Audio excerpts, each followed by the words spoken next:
it's Marky. Let's talk about this 7th generation disinfectant spray.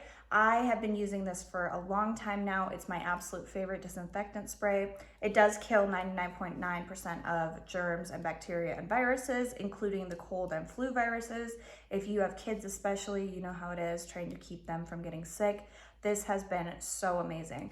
It's a really good sized bottle. It's almost 14 ounces. It lasts a really long time because it is an aerosol spray, so it comes out in a fine mist. I just spray on hard surfaces, ones that aren't porous, so maybe don't use it on like wood and that isn't finished and stuff like that. But other than that, it works so great. It smells amazing. This one is the lavender, vanilla, and thyme smell, and it just smells so great. You don't have to rinse after you use it. You just spray it on, let it dry for 5 or 10 minutes, and then it's good to go. This has been such a game changer for my kids' toys, high chairs, anything like that, especially if they have friends come over.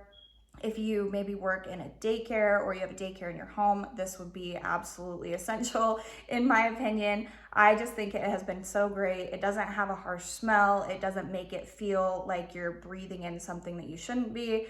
It is made with essential oils, so it's really a lot more natural than a lot of the other harsh chemical ones. So if you are looking for something like this to maybe just keep your house germ-free and you're trying to keep your kids and yourself healthy, I think this would be a perfect choice. So I hope this was helpful. Thank you.